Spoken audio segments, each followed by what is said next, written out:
Y vamos a abrir la Biblia. Primero ábrela y luego busquen Santiago.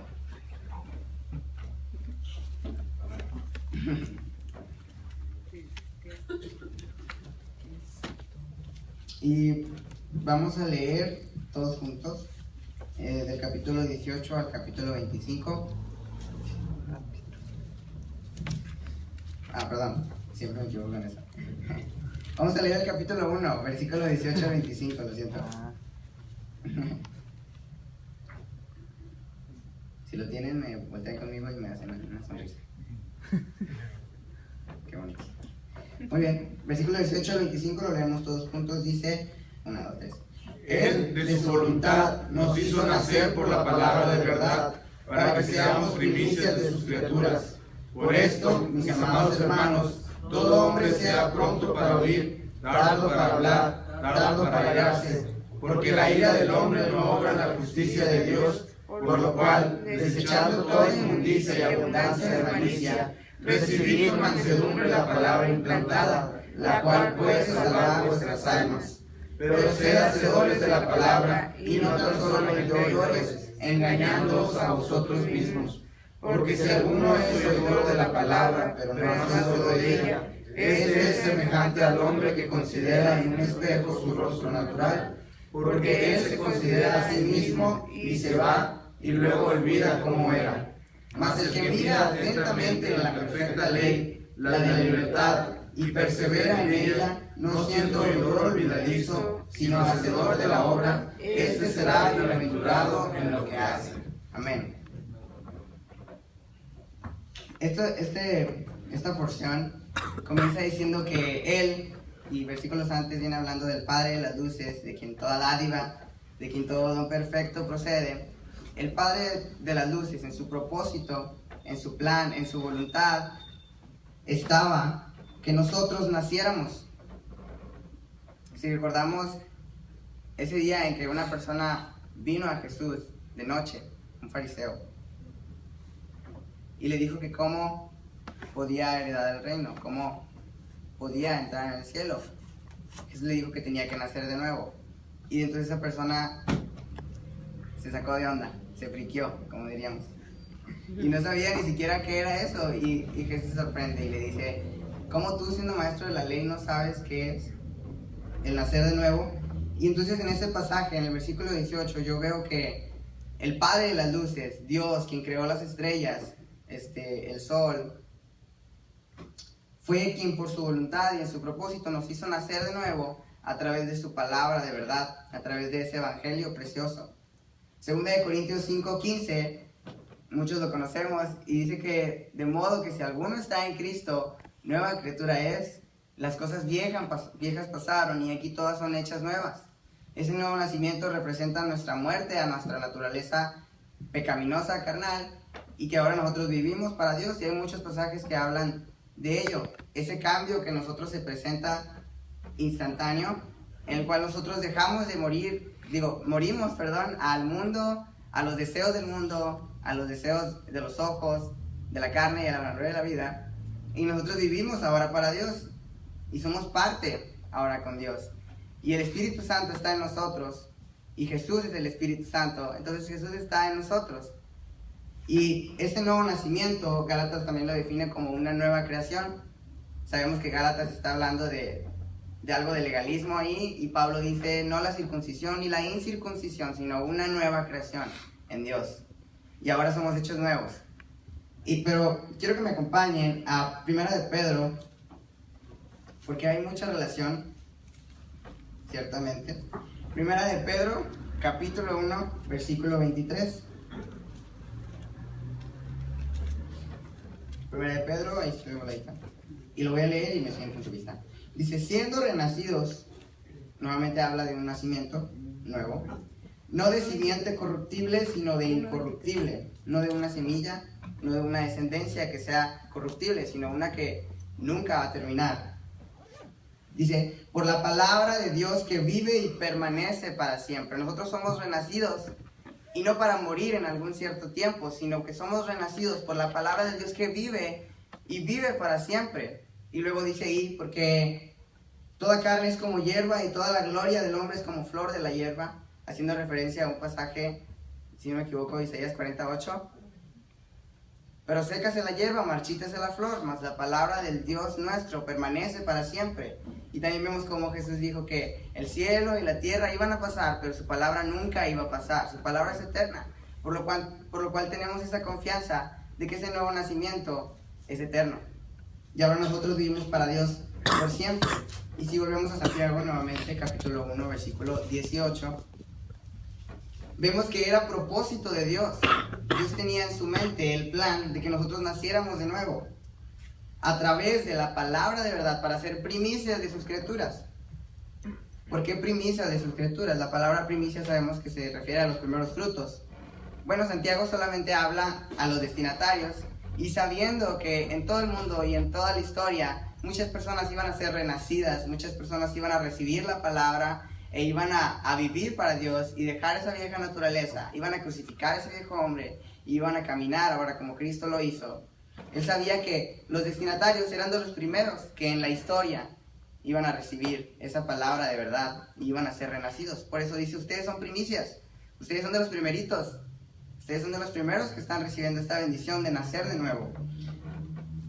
Entonces es voluntad de Dios que nosotros nazcamos de nuevo. Y debido a esto, por esto, a consecuencia de esto, dice el versículo siguiente, mis amados hermanos, todo hombre debe ser pronto para oír, todo hombre debe ser tardo para hablar y tardo para airarse.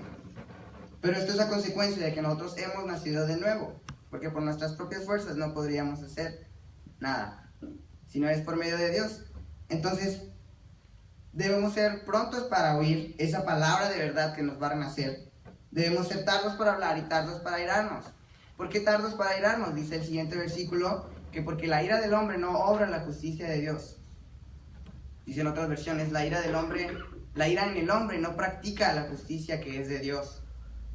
Y es verdad.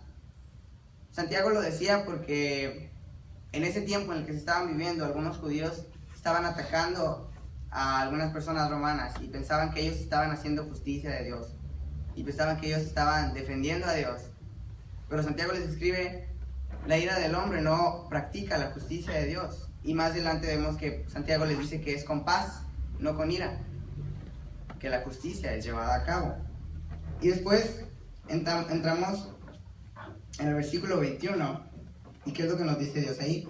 Dice, por lo cual, desechando toda inmundicia y abundancia de malicia.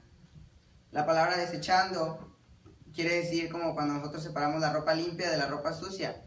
Y cuando vemos una ropa sucia, la apartamos, la alejamos de la ropa limpia, ¿no? Porque sabemos que eso puede afectar, a lo mejor ahí por el olorcillo, o no sé. Pero es la palabra desechando toda malicia y abundancia, toda inmundicia y abundancia de malicia. Se refiere a que nosotros apartemos de nosotros todo ello. Y viene hablando de lo que estamos en el contexto, la inmundicia y la abundancia de malicia, o residuo de maldad, como dice otras versiones. Se refiere a esa ira que no nos permite recibir, que no nos permite oír la palabra de verdad que hace renacer en nosotros.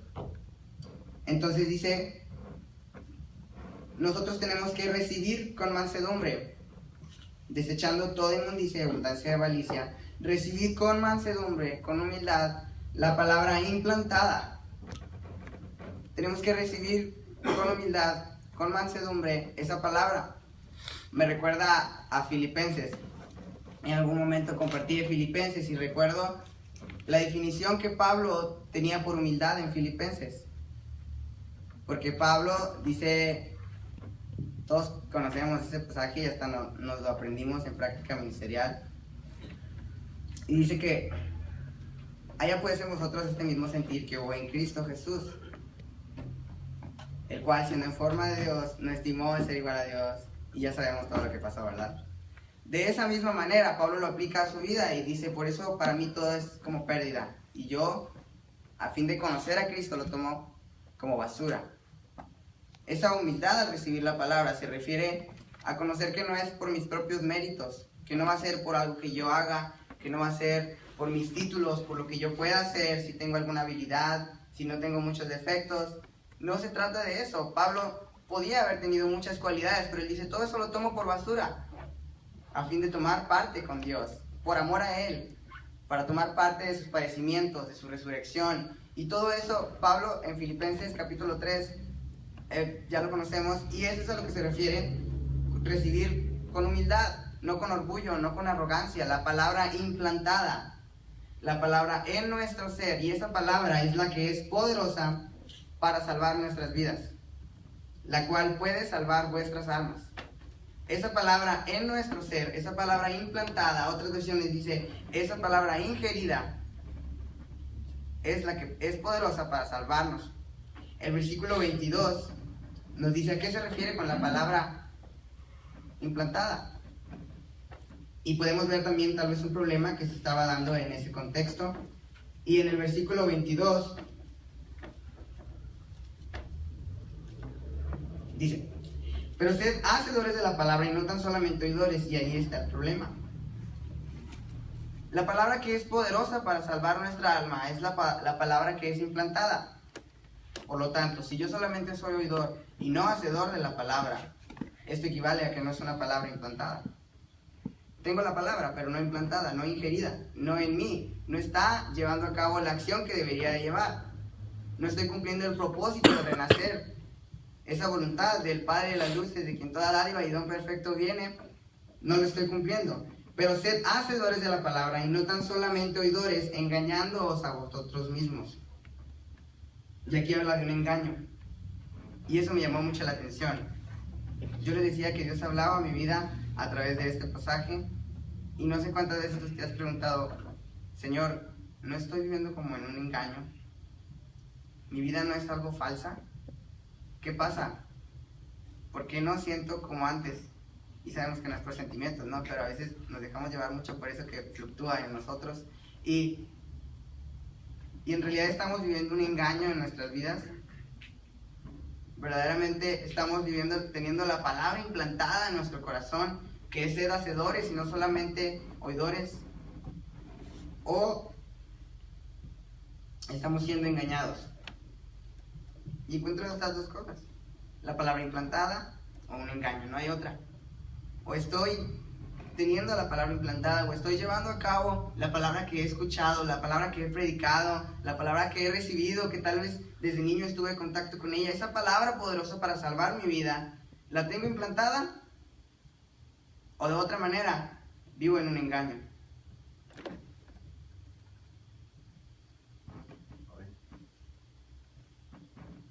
Y esto es algo que vemos también en el Nuevo Testamento.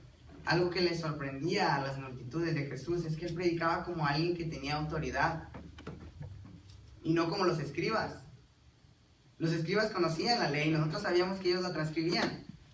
¿Quién mejor para conocer la ley? Pero Jesús predicaba como alguien que tenía autoridad. Había una diferencia entre Jesús, entre una predicación, entre una plática con Jesús a tener una plática con un escriba. Porque Jesús practicaba, porque Jesús tenía esa palabra implantada, porque Jesús la llevaba a cabo, a diferencia de los escribas, los cuales vivían en un engaño. Y también Jesús se refiere a los fariseos como hipócritas. Dice, ¿cómo quieres tú sacar la viga de alguien? ¿Cómo? La paja. La paja, si tienes una viga en tu ojo. Gracias, muy amable. Y encontramos esa situación. La palabra debe ser implantada en nosotros. Y más porque pues sabemos quiénes somos, sabemos el trabajo que nos ha sido encomendado y cuán grande responsabilidad tenemos. Pero Dios nos ha llamado para estar con Él primeramente. La relación con Dios es personal. Y gracias a Dios porque nos permite estar aquí, pero se trata primero de tu relación con Dios. Y pasamos al siguiente versículo, y hablando de las personas que se engañan, Santiago dice lo siguiente, y hace referencia a una imagen de un espejo, algo que se utilizaba en aquellos días. Los espejos de Corinto eran los mejores y solamente tenían acceso a ellos los ricos, las personas que tenían mucho dinero. Los pobres probablemente solamente tendrían acceso al espejo una vez al día. Gracias, César. Los pobres solamente tendrían acceso al espejo una vez al día, y normalmente era en las mañanas para peinarse, para darse una lamidilla de vaca por ahí, pero nada más en la mañana, mientras los ricos tenían el derecho, la oportunidad, la dicha de tener el espejo todo el día para ver si por ahí se habían despeinado. Y Santiago habla de esto y dice que tenemos que ser hacedores y no solamente oidores, porque las personas que solamente escuchan, un meramente oidor, es comparado a una persona que considera su apariencia en un espejo natural, que considera su apariencia natural en un espejo, lo siento. Bueno, quería decir algo antes de eso. ¿Por qué Santiago está hablando de esta diferencia de ser hacedores y no solamente oidores? Si nosotros recordamos en el Antiguo Testamento la definición que los judíos tenían por oír, por escuchar, era escuchar, recibir, poner por obra. Escucha a Israel, Jehová tu Dios, Jehová tu nombre es, amarás al Señor tu Dios, tu corazón, de toda tu alma y de toda tus fuerzas, meórica. Y estas palabras estarán en tu corazón, permanecerán en tu corazón. Pero eso, Shemán, se refiere a recibir, escuchar y poner por obra. Por eso aquí Santiago dice, no tan solamente oidores, porque se estaban presentando personas, y también lo vemos ahorita no lo vamos a ver, pero en el capítulo 2, versículo 14, habla de fe viva o fe muerta. Entonces Santiago compara a una persona que se está engañando a sí misma, una persona que solamente escucha la palabra, que la tiene pero no la pone por obra, lo compara a una persona que se considera a sí mismo en un espejo, que considera su apariencia natural, pero esta persona se considera, dice el versículo 24, se va y se olvida. A ver, repite conmigo, se considera, se va y se olvida. ¿Cuál es el problema? El problema es que se va. Si yo no me hubiera ido de esa ley, de ese espejo, perdón, yo me adelanté. Si yo no me hubiera ido de espejo, yo no me hubiera olvidado de cómo soy. Y esa es la ventaja que tenían los ricos de aquel entonces. Pero si alguno es oidor y no hacedor, es semejante al hombre que se considera un espejo, su rostro natural, porque él se considera a sí mismo y se va y luego olvida cómo era. Esto equivaldría, acomodándolo a lo que está diciendo Santiago, porque él se considera a sí mismo. Yo recibo la palabra, yo estoy viendo. Se va, no la pongo por obra y se olvida, vivo en un engaño. Pero después habla del contraste. Bueno, si me gustan, yo no leo. Si me gustan acompañar a 2 de Corintios, Pablo también hace referencia a un espejo en 1 de Corintios y otra en 2 de Corintios, pero a mí me gusta mucho la de 2 de Corintios. Fue mi segunda predicación, la segunda vez que me tocó compartir aquí. Y el 2 de Corintios capítulo 3 versículo 18 dice, por tanto nosotros todos, mirando a cara descubierta como en un espejo la gloria del Señor, somos transformados de gloria en gloria en la misma imagen, como por el Espíritu del Señor. Pablo aquí está hablando de un espejo, pero ahora no dice yo me estoy viendo a mí mismo mi imagen, sino que dice yo estoy viendo la gloria del Señor. Y de gloria en gloria soy transformado en esa misma imagen que estoy viendo.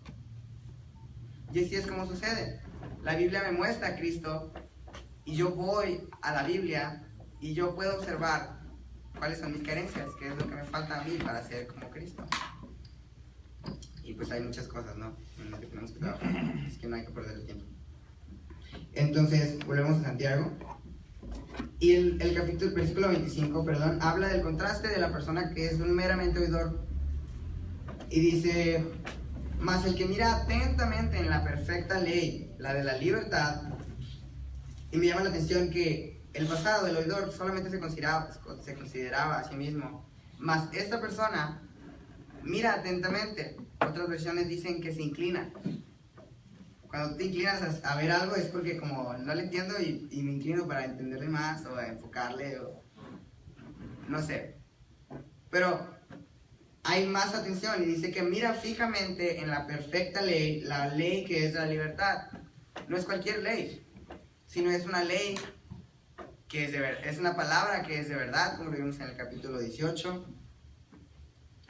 Es una palabra que es implantada en nosotros, porque se lleva a cabo en nosotros, y es una palabra, es una ley que perfecciona y que liberta. Sabemos que hemos sido libres del pecado. Amén. Por lo tanto, ahora somos hijos de Dios. Bueno, ahorita vamos a leer.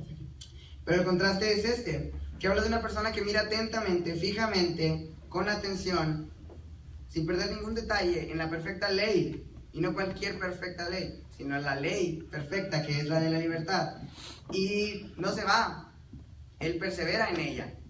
Él no solamente recibe la palabra, él no solamente la predica, lo voy a poner así, sino que también se esfuerza en hacerla. Persevera en ella, no siendo una persona que escucha la palabra y la olvida, sino una persona que recibe la palabra y la pone por práctica en su vida. Este será bienaventurado en todo lo que hace, dicen otras versiones. Aquí dice en lo que hace. Este será bienaventurado, este será alegre, este será bendito. La persona que recibe la palabra y la pone por obra está cumpliendo la voluntad del Padre que creó las estrellas, que creó las luces. Del Padre que a través de su palabra dijo sea la luz y fueron creadas las luces. Ese Padre de las luces también en su voluntad y dijo que renaciéramos a través de su misma palabra, la palabra de verdad, la palabra implantada, la palabra que perfecciona, la palabra que nos liberta. Y es su voluntad que nosotros la llevemos por obra y no que vivamos en un engaño. Dios no quiere que nosotros vivamos en un engaño. Dios quiere que nosotros pongamos por práctica la palabra que Él nos ha dado, que nosotros llevemos a cabo la palabra, la pongamos en práctica. Romanos, ya para terminar, Romanos, si quieren yo no leo, no hay problema. Romanos capítulo 6, versículo 22. Esa ley que nos liberta, dice, mas ahora que habéis sido libertados del pecado y hechos siervos de Dios, tenéis por vuestro fruto la santificación y como fin la vida eterna. Ahora que yo he sido libertado por esa ley, por esa palabra implantada, por esa palabra en mi vida, ahora que yo vivo, yo tengo por fruto la santificación. No como fin la santificación, sino la tengo como por fruto. Y mi fin es la vida eterna. Y sabemos que la tenemos. Esa seguridad en Cristo. ¿Por qué no? Te invito a que nos pongamos de pie hasta ahora.